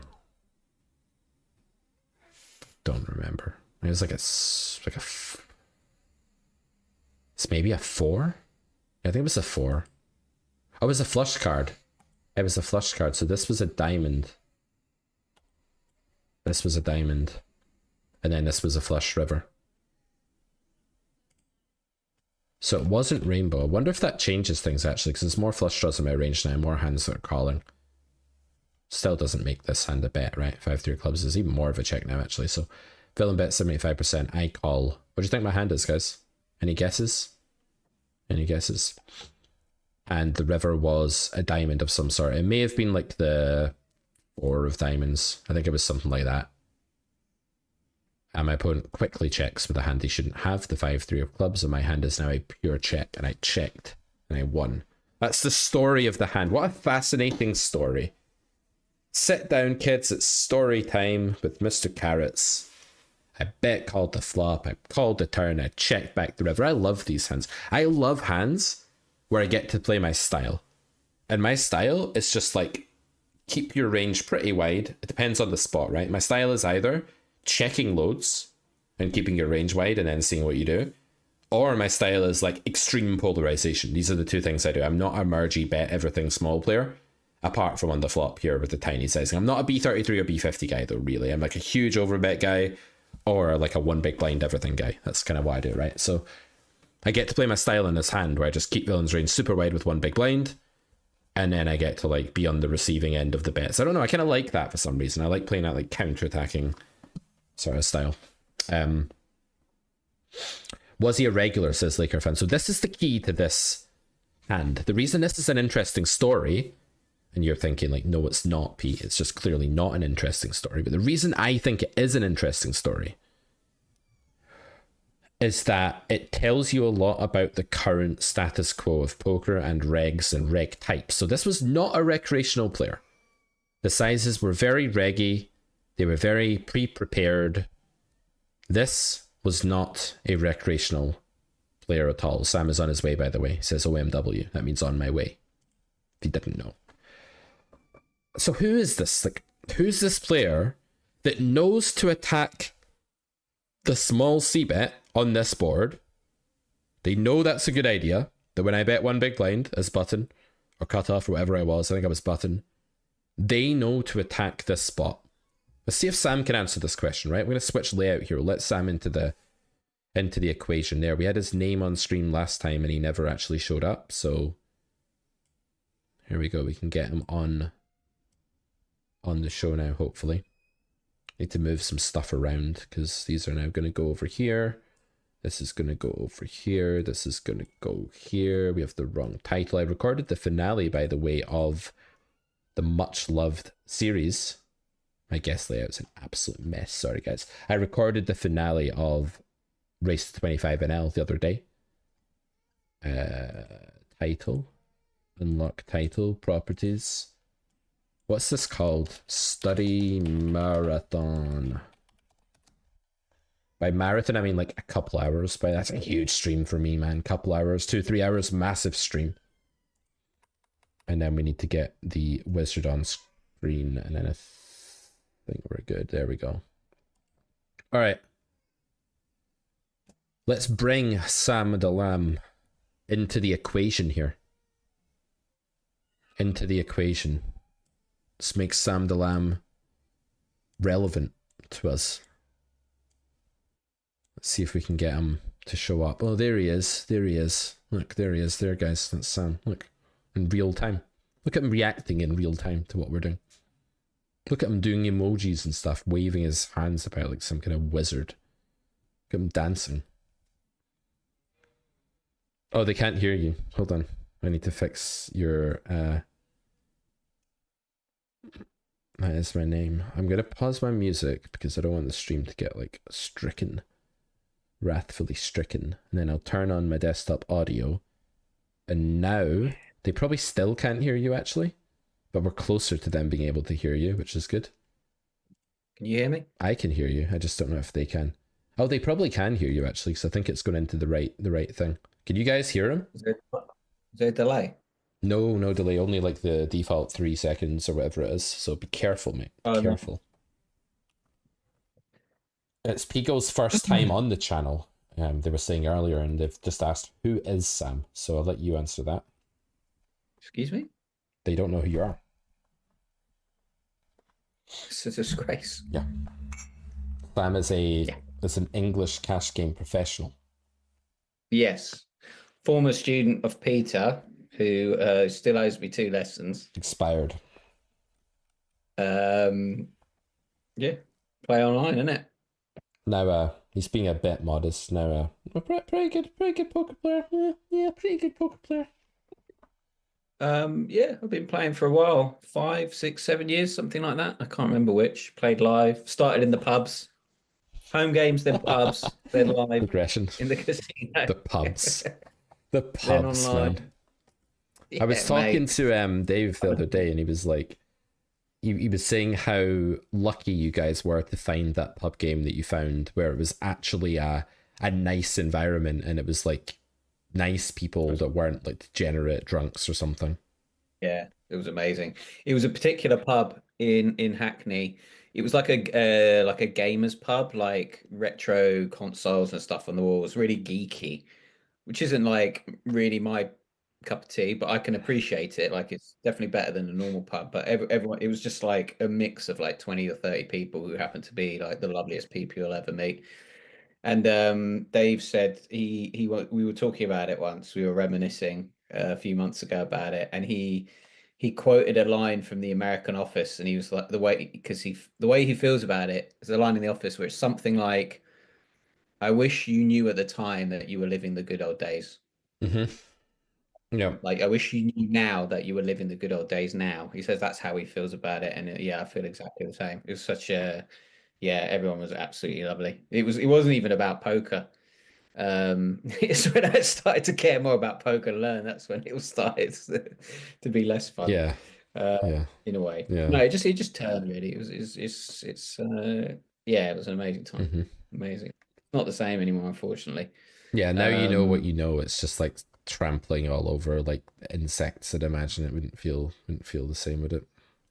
It's a bit sorry, what I meant was that pub night is not the same. But yeah, also poker in general. Actually, I think the longer I play, the more I try and rediscover that, and I think it's probably impossible. I think I've been talking to Akshar about it, about variance and all of these things, and it makes sense that the key to kind of getting through the bad times and also the good times is to just remember like why you're playing and the fun you had at the beginning. I don't think that's completely possible if you're someone that is not necessarily relying on the money, but that takes it seriously and wants to win, because you're just a different person now. To try and get back to that as much as possible. Like I started to get a couple of like framed pictures by my desk of like those days. But yeah, it's difficult. So from the pubs of Hackney to the online battles against my favorite type of villain, what do you think about this hand, Sam? So it's very boring. I can't see anything. Very boring hand. Okay, I'll share my screen with you on Zoom. How about that? Yes, please. Yeah, yeah, that'd be ideal. That's how we normally do it. Yeah, so we'll do that, and then I need to bring you back onto the Nice. thing. So in this Do hand, this. we are button, big blind, single raise pot, my favorite configuration, and Mm, kind of the only configuration I ever know what I'm doing in, kind of thing. It's the only one I've studied like really extensively and really recently. Everything else is mm. like, oh yeah, there's that thing from the past. So this one is like my favorite, and we opened the button and villain called, and I'm gonna go to the flop action now. So a triple barrel node, basically. No, Potential. so we bet the flop one BB, and our opponent raised Okay. us small, Oh, okay. Check raise. and we call, Then we call. and the deuce of diamonds Yeah. comes on the turn, and they B75 with the 5-3 of clubs. Fucking hell. Yeah, and we call, and the river is a 4, and they check instantly, and we check, and we see the 5-3 of clubs. So the two questions are: one, what do I have? The chat's been guessing at it, and two, what player type is villain? Okay. Yeah, that's a key question. Do you have an Mm-hmm. answer, or you want to go through what to do with each one? Well, what do you think my hand is first? And let's see if anyone got it right. Oh, you've actually picked a hand in your No, head. I played the hand that happened. It happened today. Oh, okay. Yeah. Right. Oh, you went for one BB. Okay. Well, okay. So it's a fish. You've gone for the No, fish. no, it's just my strategy on 995. It's a paired board. So that's what Oh, I play. okay. Fine. Yeah. Oh, of course. Yeah, you're not be 200 Mm-hmm. board. Yeah. Okay. Fair. Um. Right. Well, I mean, so they've. I mean, it could be anyone. Mm-hmm. Do you know they had the 5-3 of Yep. clubs? Oh, okay. Well, then it's probably a fish. I don't think many regs would naturally find this. I think it's more likely to be a fish that's doing this with the hand, because a fish would do it more for like mergy reasons. Like I have a card that matches the same shape as one Mm-hmm. of the cards on the board, Yeah. Like they're whereas I both helter don't. skelters, basically. Like the one in his hand and the one on the board, both slides. Exactly, Yeah, yeah. yeah. And the five is like quite a unique Yeah, shape it's like compared to a, like yeah. a seven, which is quite The boring. 5 is quite intricate. Like it takes more imagination to concoct a 5, like to Yeah, conceive of a it's 5. got straight lines and curves. Is it the only number with straight lines and curves? Um, what about a 3? I mean, that's It mainly just just does. curves, isn't it? Yeah, actually. I think all of Mm, them do. Anyway, yeah, so I think it's probably a fish, which widens your range somewhat by the time you get to the river. yeah. Mm-hmm. I don't know. I need to know what you do on the river, I think. So I checked the river. Oh, And okay. that's why I saw his hand, because he just had 7-5. Well, maybe if I bet he would have called. I don't know. Yeah, okay. I mean, it's very difficult to know. So if it was a fish, I would actually have bet the river, I think. Maybe. And I, and Yeah, you I, can. You have a higher betting frequency because you're gonna bluff more, and you're also gonna like value bet thinner. mhm. Yeah. But the thing was that this player was reggy stats and reggy amount of tables and Okay. reggy actions. So in my mind, Sam, this can only be the work of the MDA reg. Yeah, in which case they're just like too polar, I guess, and there's no point betting the Right. betting the Right. river. But it's interesting, isn't it, that in this day and age, I know that Mm. when you started your ascent through the stakes, the MDA reg was maybe like more the cream of the crop. But I think these days there are like kind of bad MDA regs at the lower stakes as well. Just like been told, do this, do that, do this. And they're just like, oh yeah, it's a small C bet, so I raise and bet the turn. And they've got a rule like raise and then bet the turn. But they don't like they've not done carrot poker school. They don't got silver carrot or golden carrot. So they don't know anything about polarization is the problem, and then they just randomly bet like a medium strength hand on the turn. So I love this element of the game right now. I find this player type really fascinating because it's like you're Mhm. arming a beginner with advanced strategies, but they're still a beginner. It's like kind of weird. I don't know. Yeah, any sort of player type that is not fully in control of why they're doing things is a profitable player type to play Mm-hmm. against. Especially if they're like over aggressive, because then they're basically whales in spots. They're not like whales because whales can be frequently wailing off. But if you know there are certain sort of lines that they're taking that are just so spewy, then you can just make a fortune. Yeah, because it's like, what is their range for reaching the turn? It's like everything, right? And then it's like, what's their range for B75ing the turn? Everything.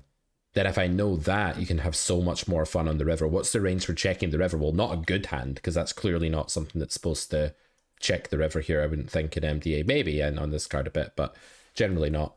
And then they just get to every spot way, way wider and then misplay from there. So whenever you have a range that's like only exploitatively good on one node, right? Like, let's say it is good to raise the flop really, really wide, right? Like, that's a good thing to do.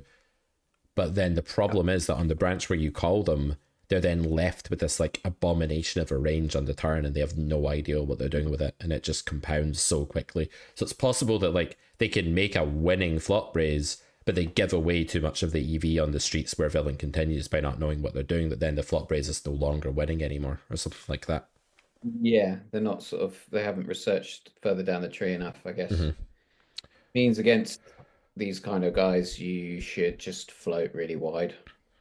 In it to win it. Yeah, and just even I don't know if I like this, but like cool turn to bluff river kind of Mm-hmm. thing. I mean, I wouldn't get too wide. I would just like widen it versus theory a bit. I wouldn't just Yeah. like play any two cards or anything like that. That's a mistake that I see like MDA/exploitative players make. They see like certain big overfolds, for example, and then they'll just like for example, they'll see something like, oh, they're overfolding versus three bet here, and then they'll just start like three betting so ridiculously wide because they see a 5% overfold as like a 60% overfold. So stupid, they can't tell the difference. They don't see the Mm-hmm. elasticity in it.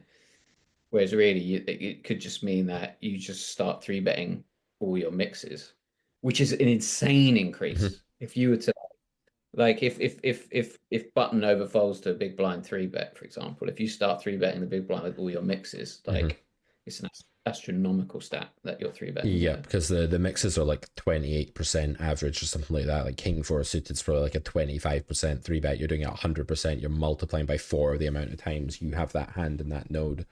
Then you're doing that with like loads of different combos.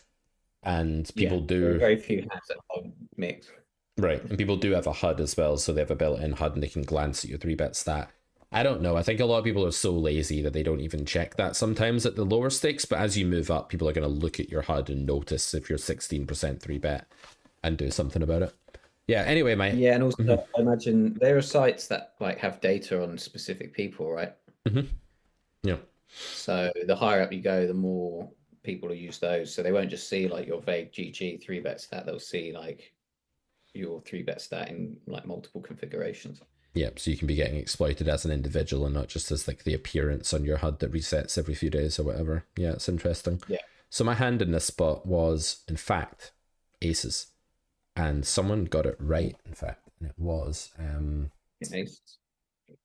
it was Max Radio got it right. And if you think about how this hand should go, it's weird, right? Because like in Equilibrium, I see the aces have done nothing wrong. Villain's done nothing wrong, by the way, by raising on the flop with the 5-3 of clubs here either. It's a really good flop raise. And I've not done anything wrong by calling. But when this turn comes down, this is what we're talking about. This is where they need to understand like where is the middle of their range. And a 5 is just like the middle if they're playing a B75 strat. If you want to make yourself the mergy guy here that blocks again with a 5, you can do that. You can build a block here and you can play those hands. But if you're going to be the polar guy, you need to understand how you're doing that. And this is something Clancy talks about a lot. Like, what kind of villain do you want to be? What kind of hero do you want to be, rather? And how do you build that? And I think that's what's lacking, is that they don't see how the toolkit in their MDA sheet actually gels with like EV. And that's where they go wrong.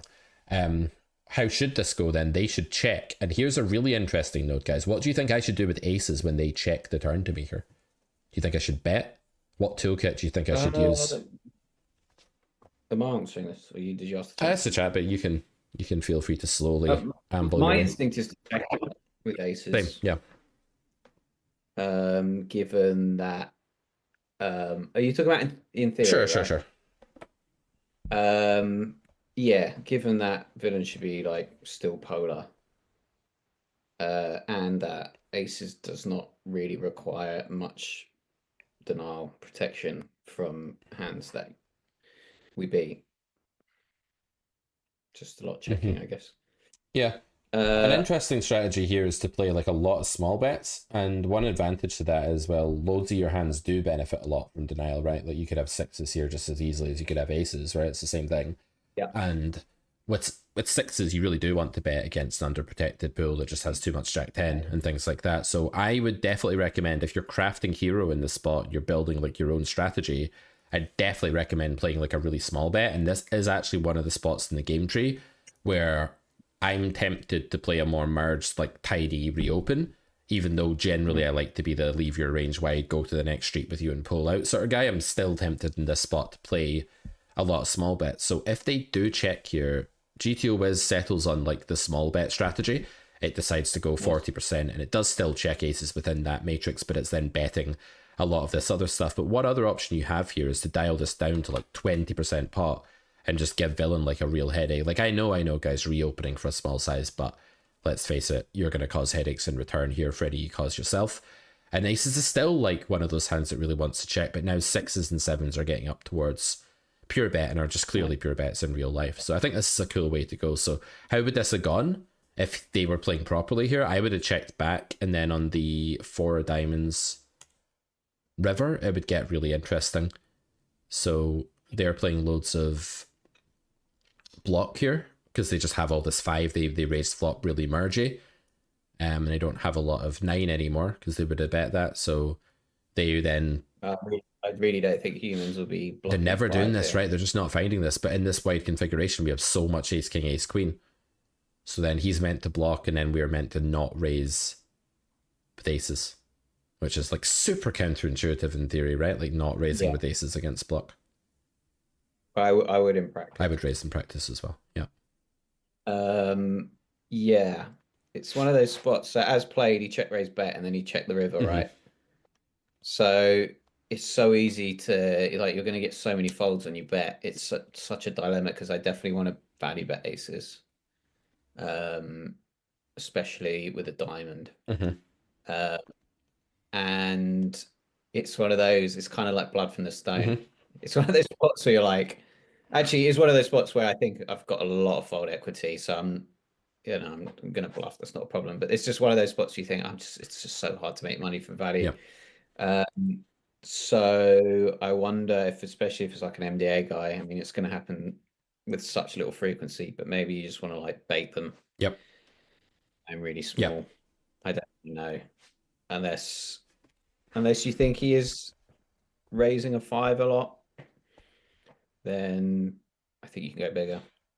I don't know. What do you think? I think baiting is a good idea when it's an MDA guy, because by the time, are we talking about they raise bet check that node?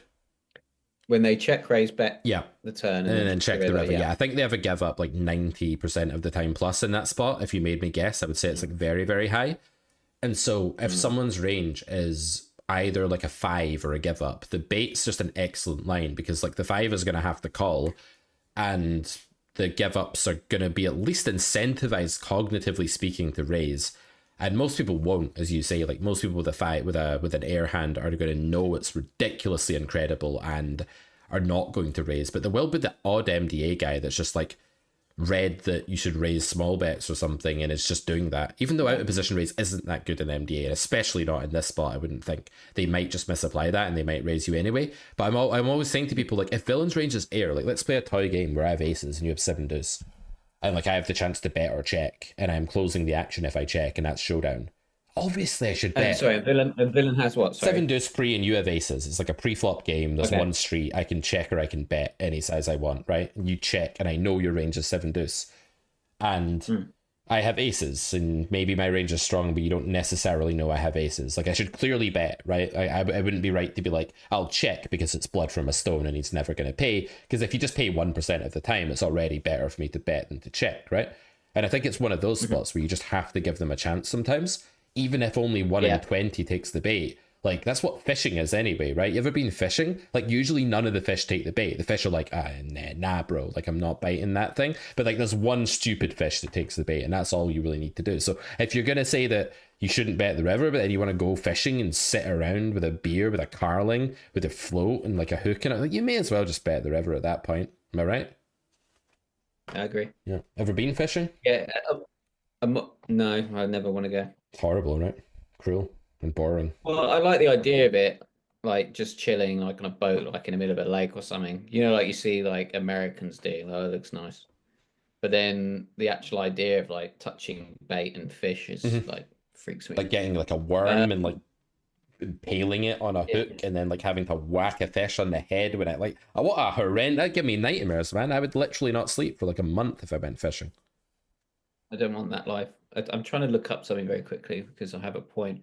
But another point is, I suppose a more common spot where something like this is similar is when you're like small blind versus big blind, Mm-hmm.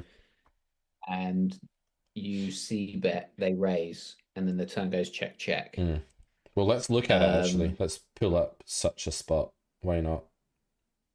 Saved I was spots. also going to say like the good thing about baiting as well in that specific spot that you just played is that the and I'm just looking this up now, like uh getting like double check raised is just like so impossibly Mm-hmm. rare. Like going check raise, bet, check raise Mm-hmm. is just you just don't have any worries in terms of like getting bluff check raise on the river. Do I even have this line? I'm looking on my hand to Mm. know. Like check raise, I reckon it's just so infrequent. If I just look at overall out position Yeah. free fault caller, um, sorry, this is boring. Uh, check. I mean, if I haven't made the line, then it literally never Mm-hmm. happens, and I I don't think it ever haven't. happens. The only time it ever happens is that when Tall Matt triple check raced me in the home game. That's the only time I've ever encountered anything like that. But usually it's just like if they have the audacity to check raise once, then they give up the turn to then just reignite and do it again. It's so counterintuitive for a human being. It really is. Yeah, it's. I mean, it's just not here. I mean, I have lines like donk call the flop, Mm, so they call a raise, then check call the turn, then donk the river again. top pair. Fish I for top mean, pair. that Pio does that 11% of the Wow. time. Yeah, that's quite interesting, isn't it? Must be certain runouts that are like repolarizing for the check Yeah, caller and stuff like that. The fish will just do it randomly though, because like, oh, I hope you don't bet again, kind of thing. Like I don't want you to bet again, so I'm just gonna bet. yeah. I mean, I don't even have check raise, check raise. No. What was the blind versus blind spot you wanted to Oh look yeah, up? so we see bet small blind Small. and then get raised. Yeah, if you go small, and then they raise, and then the turn goes check check, and then you have a decision on the river. I mean, obviously, like you know, run out makes a difference because there's like two more cards to come by the time you call the raise, but it can also be sort of semi blood from a stone. Yeah. So say it's like Jack 10-5, you bet call the flop as small blind, you're going small strategy, you check the turn, they check back, and then the river's like a deuce.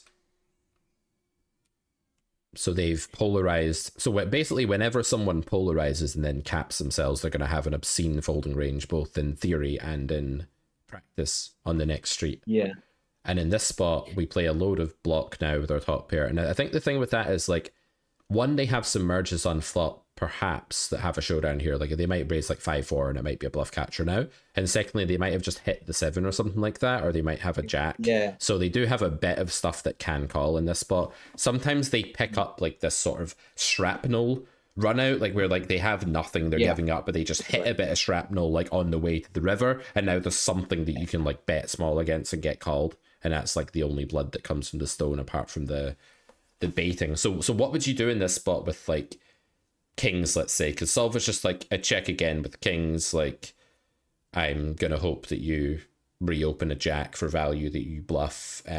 Would you start small betting instead, or would you do a lot of check here? Like how would you approach this? You have kings here, so there's two things to look at. One is how often are they bluffing the river when I check? How often are they folding when I bet? And to a lesser degree, how often will they raise me when I bet? Um, I don't think they're going to bluff raise enough. So I'm very often discounting small Hmm. bets. If I want a value bet, I have this like I've had it for like the last year. This kind of general. I don't necessarily execute every time, but my general. I'm being more. I'll just bet than Yeah, ever, yeah, yeah. right? Because I don't think people will bluff enough necessarily. So I will probably like size bigger than theory would with kings here. I don't know what kings does here. I'm not actually looking. Oh, it wants to Block or check. block. Yeah. Yeah, I mean, I'm absolutely entertaining an overbet. Um, And when you yeah, overbet and you picture yourself getting called, are you just catering to the node where like they've picked up the seven shrapnel with 8-7 and like they then decide you have king queen and they just click call every now and then and you, although you hardly ever get called, you hardly ever get called anyway and you make so much on this node when you do get called and there's no downside of running into the nuts. It makes a lot of sense actually. yeah, I think they're way more capped than theory, basically. So the equity of kings is like higher than it should Yeah. be. I also, I'm not sure. Let me look at my data, but probably shouldn't say all this. Well, I play it, but I'm just wondering, like, are people in general folding less to like more polarizing Mm. sizes? I see that in some spots Mm-hmm. where people will overboard to like B50, B75 compared to like Mm-hmm. B150 because they think you're over bluffing Yeah. when you overbet. Yeah. So they're more likely to call like, you know, I don't know, like what kind of like if he does have 6-5 or something like Mm-hmm. that, or he does have 7-6, Mm-hmm. maybe not 7-6, but Yeah, you could have seven he could six. have I think had. that's a pretty common flop raise here, like 7-6 of Yeah, diamonds. Yeah. Mm-hmm. yeah. Yeah, that kind of adds a little bit for me to want to overbet. Mm-hmm. Um, if I have a hand like if I have a jack, I'm probably less.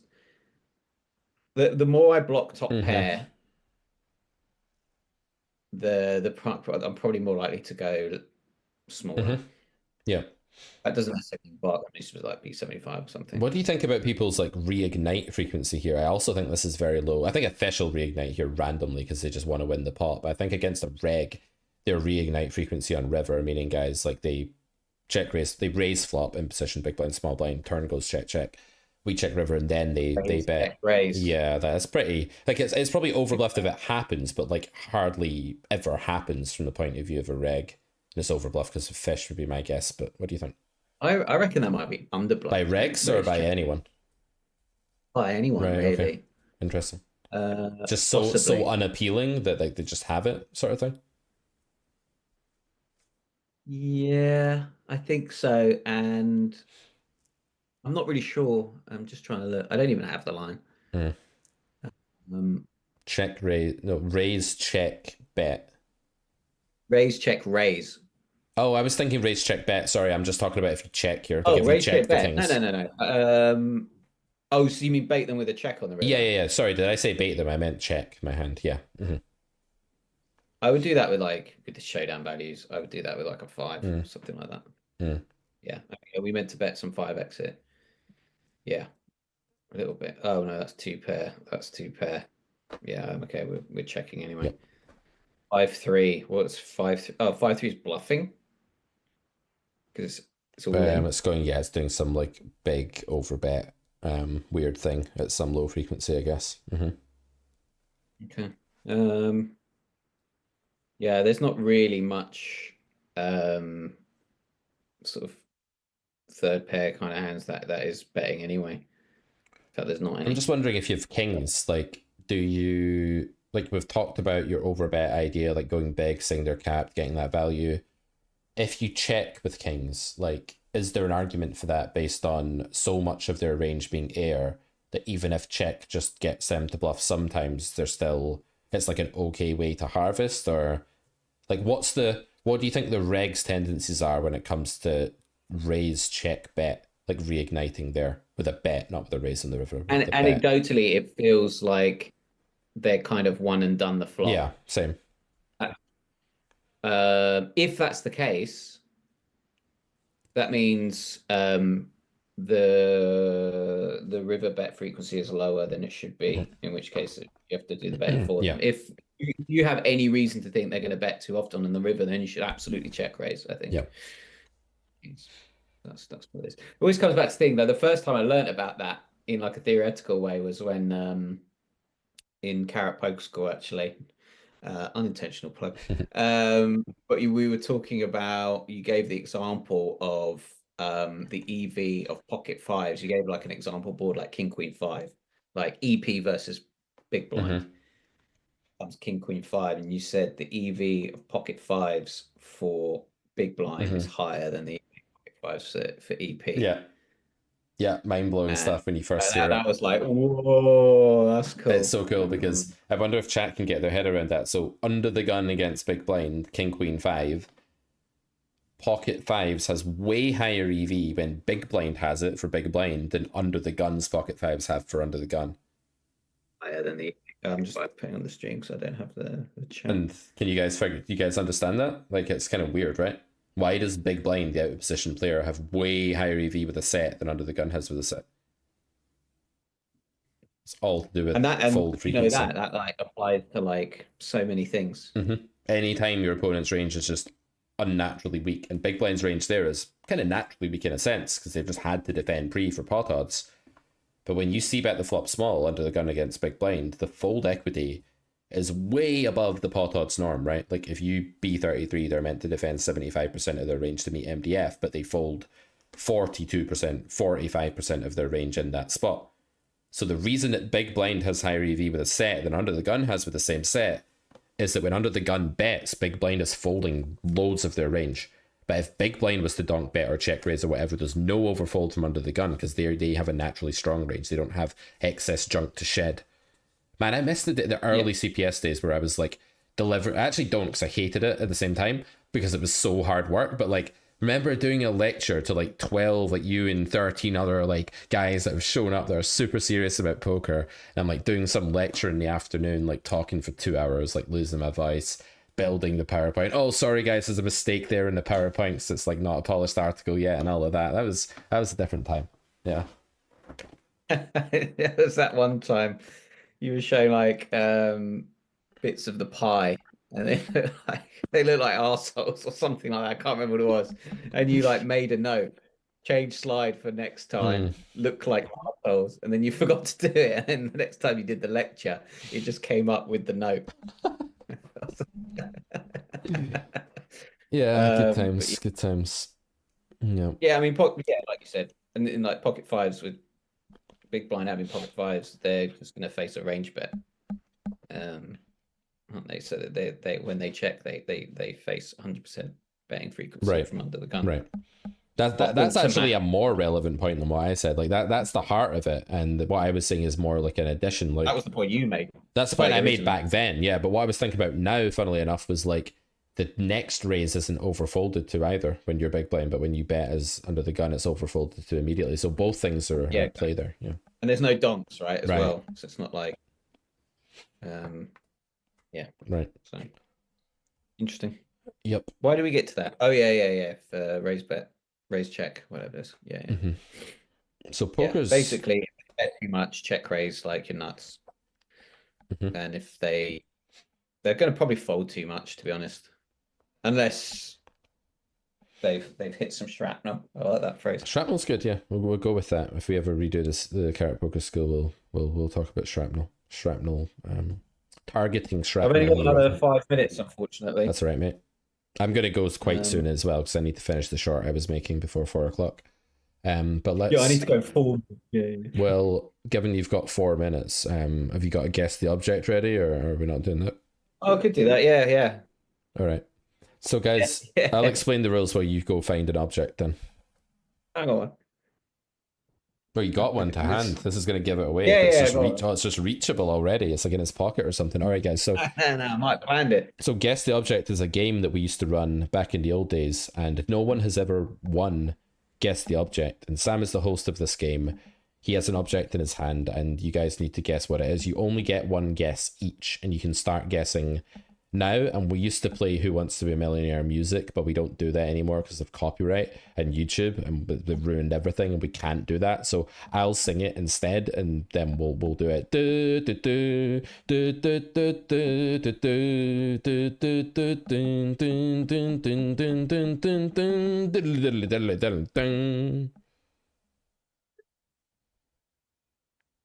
Oh, I nearly showed it. Yeah, you gotta be strict with the time. Okay, I will give you guys 90 seconds starting now. One guess. If anyone gets it right, they get a silver carrot. Silver It's carrot in my pass. hand. Citrus. No, not citrus. Sorry, moist flop. It's not an MTT mug. Yeah, and whoever gets it right gets a sub. No, You on Twitch? they get silver carrot pass worth £400. Really? Yep, because no one's ever won. So like, what am I afraid of? No one ever wins this game. This isn't going to be the day someone just wins the game, is it? Come on. I don't know. Hey Siri, set a timer for 60 seconds. It's getting serious now. 1 minute, guys. It's in my hand. Dead fly is good from cheat to win on Twitch. That's a good guess. A hat. Fly, yeah. I live in a fucking rut. A lizard. All right. Kane doesn't want Used silver tissue. pass. That would be disgusting. Imagine it was a used tissue. Ruin the stream. Chapstick's good as well, actually. Nail clippers is good. Come on, think. I'm gonna guess it as well. Yeah, but you're like such a nit at this game. I say it every time. Wait for everyone else to guess. You try and get a read on it. I might win a silver carrot though, so the stakes are high this time. I really need that silver carrot pass. The only time anyone's ever been close was the very first time. It was you with the I lid. almost got the lid of your cat's ear cleaner. I just said cat's ear medicine, but it was just the lid, so I didn't win. I bet you $100 as well. It's harsh. How long? Siri, how long on timer? No time. Time is up, guys. That's it. All What right. is it? It's not pencils.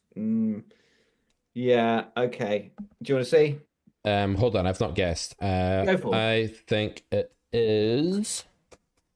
No one's got it. No one's got it. There's your Well, no one get. They have to give away a silver carrot pass. You guys have to go to Carrot Corner and buy the silver carrot pass or golden carrot pass. I'm sorry, guys. Unfortunate for you. Fortunate for me. You reached it very easily. I get special time at the end, guys. By the way, this is the way this game's always come gone on. as the Nah, host. I you don't get get me. special time. Special. I'm special. I get special time. God. I'm gonna go for. I think you might get it. I've just got this feeling. Really? So it's not like unguessable. I'm then. really gutted. Guess what? So it's not an unguessable thing. You were able to reach it It's never really unguessable. easily. Is it the wrapper of a plaster? Like the thing you peel it off of before you put it Thank on? God. God, you didn't get it. The No. answer is the Bluetooth USB connection for my mouse. Yeah, I wasn't going to get that, to be fair. This is why no one ever wins this game, guys. Ever. That was actually, I would say, a very easy one, given that I hadn't prepared and I just grabbed something. Yeah, there are times not- when it's just completely impossible, where it's like the most specific, obscure item imaginable. And also, when I unplugged it, my computer went boop, boop, boop, and I was like, No one heard. what, someone heard. No. Yeah. Well, guys, I hope you've enjoyed this study stream. We streamed for like, what, 2 hours almost, something like that. So kind of a marathon, I guess. I'm going to go finish the short I was working on. But I hope you guys like this. It's tiring studying like this, but I'd recommend you do it sometimes. I feel better about my game already. Okay, guys, check out Carrot Corner for everything we do. Silver Carrot Pass went live a couple of weeks ago. It's your entry road into Carrot Corner Poker Education. I recommend it. I'm biased. Sam would also recommend it. He's not biased at all. He's just a guy. So, yeah, you know. No, quite the opposite. Oh, he wouldn't. The He opposite. wouldn't recommend it. Oh, I see. No, I would recommend it, but I also not fussed about seeing you do well. Yeah, we do have that thing where we want each other to suffer. Probably the highest accolade you can get. Yeah, I was gonna say earlier, if I'd won that $100 off you that time, it would have been worth about 10 grand to me. Like I bet on the football a couple of weeks ago. I bet on Leeds when Sam's team Villa were playing Leeds, just because I wanted to profit from Sam's misfortune and suffering. Yeah, you're like, who's in the playing? Playing Leeds. Oh, 100 Leeds. Yep. And then Villa equalised in like the 89th minute, and it was heartbreaking. Sam was relieved. I was not even relieved. You were just like, at least we get a point, and I was heartbroken. Anyway, we'll see you guys next time on the Carrot Corner stream. This is the point where we all wave goodbye, and I hope you have a lovely day. Goodbye.